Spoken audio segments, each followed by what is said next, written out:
से विराम। अगर आपके घर में रुद्राक्ष है, आप रुद्राक्ष धारण करते हो या रुद्राक्ष अपने घर में रखते हो, तो उस रुद्राक्ष को छोटी सी कटोरी में रखकर या एक पात्र में रखकर 7 बार किसी भी अमावस पर, सावन में जो अमावस्या पड़ती है, ये सोमवार से सोमवार वाली सावन, इसके बाद वाले सावन का हम वर्णन नहीं कर रहा, हम इस सावन की बात कर रहे हैं। या तो अमावस, पूर्णिमा, त्रयोदशी, चतुर्दशी या प्रदोष, शिवरात्रि, अष्टमी, ये ऐसी तिथियां हैं जो सोमवार से सोमवार तक का जो सावन होता है, इस सावन में कटोरी में रखकर, प्लेट में रखकर, थाली में रखकर 7 बार अपने घर में अगर रुद्राक्ष है तो उसको बलवान बनाने के लिए इसी सावन के महीने में 7 बार तो जल, 5 बार दूध गौ माता का और 2 बार गाय का घी उस रुद्राक्ष पर लेपित करना चाहिए। और फिर उस रुद्राक्ष को धूप बत्ती हो या घर में गूगल की धूप हो, वो धूप बत्ती से उस रुद्राक्ष को सिद्ध कर लेना चाहिए। कुछ नहीं आता ना, शिव का नाम लो, श्री शिवाय नमस्तुभ्यं बोलो और उस रुद्राक्ष का स्पर्श कर कर अपने गले में धारण करते हो तो गले में, पूजन में रखते हो तो पूजन में, या किसी कार्य सिद्धि के लिए रखते हो तो कार्य सिद्धि के लिए। अगर ये सोमवार से चालू होने वाले सावन को सोमवार से विराम होने वाले सावन में अगर हम सिद्ध कर लेते हैं तो वो रुद्राक्ष हमारे जीवन का सबसे श्रेष्ठ रुद्राक्ष हो जाता है, सर्वश्रेष्ठ। अभी हमारे सीहोर में कुबेरेश्वर धाम पर ये जो सावन का महीना आया है, इस सावन में हमारे यहाँ कुबेरेश्वर धाम पे वैसे तो जो महाशिवरात्रि आती है, जिस समय रुद्राक्ष उत्सव होता है, उस समय पर रुद्राक्ष को सिद्ध कर लिया जाता है। पर जो सावन ये आया है, इस सावन में हमारे यहाँ प्रतिदिन बाबा के रुद्राक्ष को सिद्ध करते हैं। प्रतिदिन नियम है रुद्राक्ष पर जल चढ़ाना, दूध चढ़ाना, घृत लगाना और बाबा के रुद्राक्ष, क्योंकि इतने भक्त आते हैं उनके लिए वो रुद्राक्ष सिद्ध होता है।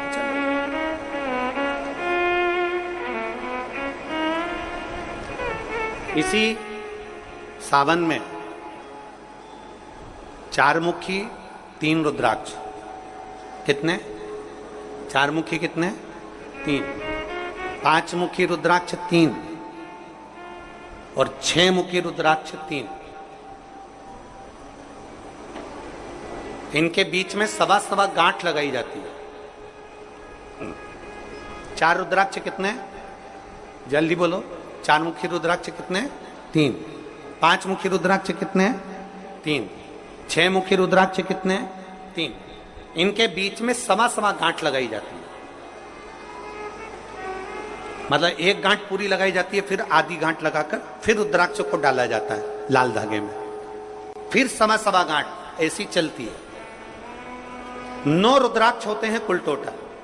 अगर ये 9 रुद्राक्ष को शंकर भगवान के शिवलिंग के पास में रखकर, ये सावन, इसको अन्य सावन में नहीं कर सकते, केवल इसी सावन भगवान शिव के मंदिर में शिवलिंग के पास उसको रखकर 7 लोटा जल, 5 बार दूध और 2 बार घृत अगर लेपन कर दिया जाता है उस माला को, और उसी माला को हम बेलपत्री के पेड़ के नीचे बैठकर अपने गले में अगर धारण कर लेते हैं तो दुनिया का ऐसा कोई कार्य नहीं जो तुम्हारे लिए हो नहीं, पक्के में होकर ही मान।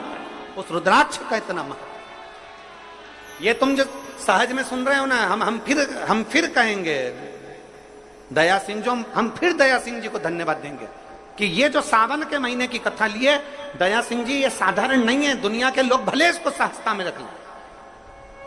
27 जुलाई 1953 में ये सावन आया था, उसके बाद 2024 में ये सावन आया।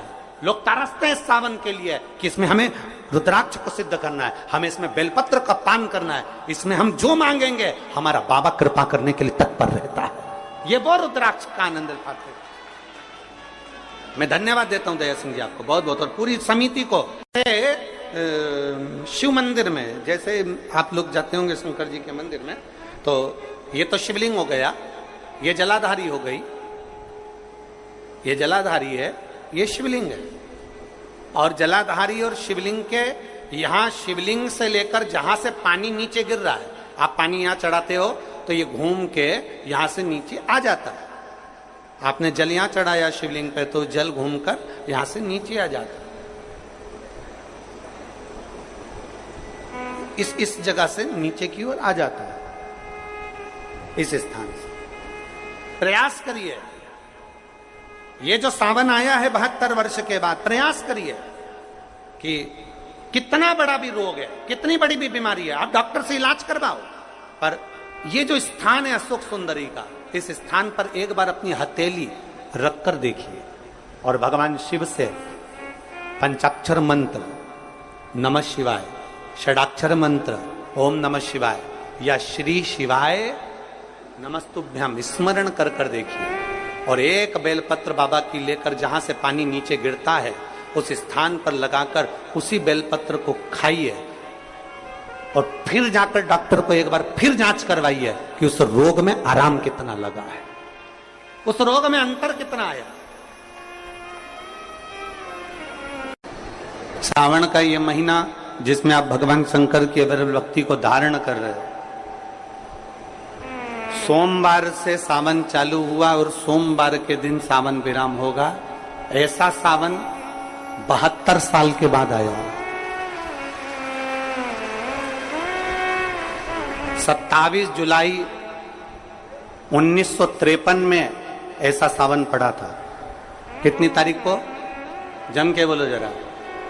27 जुलाई 1953 में ऐसा सावन पड़ा था, जो सावन सोमवार से चालू हुआ था और सावन सोमवार के दिन विराम हुआ था। 72 साल के बाद ऐसा सावन आया है जिसका योग आज है।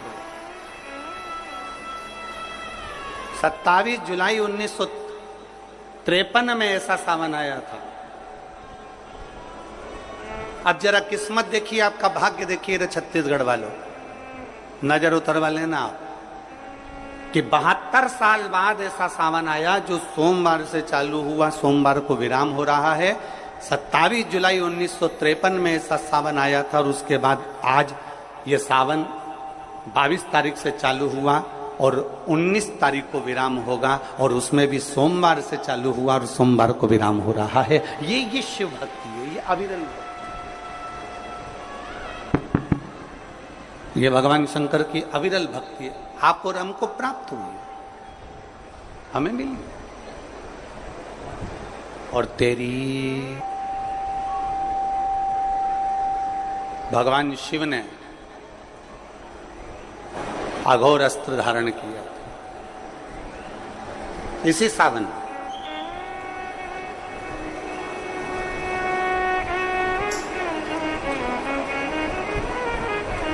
एक त्रिपुरासुर असुर हो गया, 3 पुरियों का निर्माण कर कर वो निवास कर रहा है।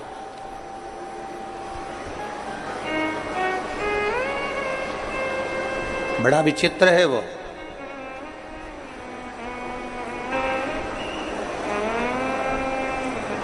बहुत सावन आते हैं, सारे सावन आते हैं। हर वर्ष सावन का महीना आता है, हर वर्ष श्रावण का सोमवार भी आता है, हर वर्ष प्रदोष भी आती है, हर वर्ष शिवरात्रि भी आती है सावन की, हर वर्ष अष्टमी भी आती है, छठ भी आती है, सब तिथियां आती हैं।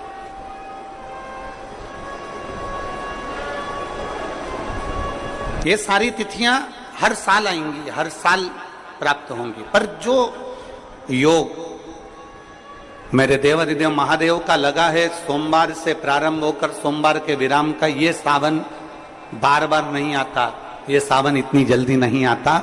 जो 72 वर्ष के बाद 27 जुलाई से 1953 के बाद में आज योग लगा, जो 22 जुलाई 2024 में प्रारंभ हुआ। बहुत बहुत ना जाने कितने कितने कितना कितना साधना तप असुर का वध कर दूं, पर नहीं मर। ब्रह्मदेव ने विचार करा कि त्रिपुरासुर का वध कर दूं, नहीं मर। आखिरी में खबर गई भगवान देवाधिदेव महादेव के पास, भगवान शिव जी के पास। भगवान देवाधिदेव महादेव, मेरे महाकाल राजा, मेरे कालाधिपति, मेरे ओमकारेश्वर, मेरे विश्वनाथ, मेरे परली वैद्यनाथ, मेरे वैद्यनाथ, ओगरदानी, मेरे केदारेश्वर भगवान शिव विराजमान थे, नेत्रबंद थे भगवान शिव। और सबने, सारे देवताओं ने जाकर भगवान शिव से विनय करी, निवेदन कर, भगवान देवाधिदेव महादेव से निवेदन कर। और जब भगवान शंकर से निवेदन किया, भगवान शिव से विनती करी, भगवान शंकर से बारंबार जब प्रार्थना करिए, भगवान शिव से बार बार विनय किया गया, तब भगवान शंकर ने नेत्र खोले और भगवान शिव नेत्र खोलकर पूछे, ऐसा क्या हो गया जो आपको आना? ये 33 कोटि देवता, ये सारे देव आज मेरे पास में कारण क्या बन गए? कौन सा कारण? यदि आपसे कोई पूछे कि भगवान शंकर के गले में बासुकी नाग आया, भगवान शंकर के हाथ में त्रिशूल आया, भगवान शंकर के मस्तक पर गंगा आई, भगवान शंकर के मस्तक पर त्रिपुंड आया, भगवान शंकर के नेत्र 2 थे 3 हुए, त्रिनेत्रीधारी कहलाए, त्रिपुंडधारी कहलाए, भगवान शंकर के पास बेलपत्र आई, कोई तुमसे कहे कि शिवजी के गले में रुद्राक्ष आया, भगवान देवाधिदेव महादेव के पास रुद्राक्ष आया, कोई तुमसे पूछ ले कि यह रुद्राक्ष का प्रागट्य कब का है, रुद्राक्ष का जन्म कब हुआ,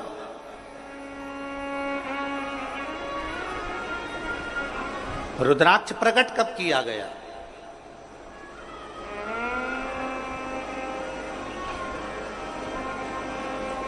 अब जरा बहुत हमसे भी कई लोग पूछते हैं, जितने लोग संसार का क्या हो जाता है कि रुद्राक्ष का जल अमृत के तुल्य हो जाता है और कैंसर जैसा रोग भी समाप्त हो जाता है। रुद्राक्ष के जल में ऐसा क्या है?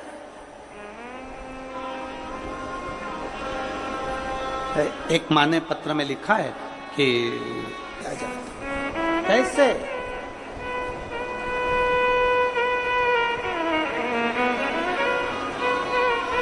शिव कथा कर रही है, भगवान शंकर का संवाद कर रही है, भगवान देवाधिदेव महादेव का चरित्र का है, शिव महापुराण की कथा कर रही है। त्रिपुरासुर असुर है, 3 पुरियों का निर्माण कर कर उसमें निवास करता है, 3 पुरियों का निर्माण कर कर उसमें निवास करता है, पर उसके प्राण जा नहीं सकते। भगवान नारायण ने प्रयास किया, वो नहीं मरा, प्राण नहीं छूटे। भगवान शंकर के ब्रह्म मुरारी, सबसे बड़ा तप और दुनिया का सबसे बड़ा आभूषण मौन रहना, ये दुनिया का सबसे बड़ा तप और सबसे बड़ा आभूषण है। हम भगवान शिव को किस तरह से रिझा, और फिर निवेदन करूंगा, जितनी सरलता से, जितनी सहजता से आप शिव को रिझाओगे, उतनी सरलता से शिव रिझता है, उतनी सरल।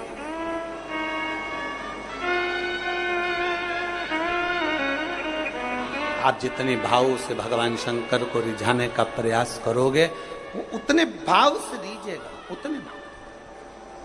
जरा विचार करिए, स्त्री की पूजन आप ऑनलाइन करेंगे, आप और हम सब आस्था चैनल के माध्यम से, फेसबुक यूट्यूब के माध्यम से, ठीक शाम को 7 बजे 2 अगस्त को बैठेंगे और ऑनलाइन सब अपने अपने घर से पूजन करेंगे, भगवान शिव की आराधना करेंगे। आप और हम सब मिलकर भगवान शंकर से एक साथ प्रार्थना करेंगे, एक साथ। और जब हम बाबा को रिझाएंगे, और ये सोमवार से सोमवार तक के सावन के महीने एक साथ और जब हम बाबा को रिझाएंगे, और ये सोमवार से सोमवार तक के सावन के महीने में 2 अगस्त को तो हम शिवरात्रि मनाएंगे, 17 अगस्त को सीहोर की कांवड़ भी बाबा की कृपा से सुबह 9 बजे भरेंगे। प्रदोष के दिन एक विश्वास के साथ शिव को रिझा, एक भरोसे के साथ भगवान शंकर, एक रुद्राक्ष में होता। सबका बल एक रुद्राक्ष के अंदर हो।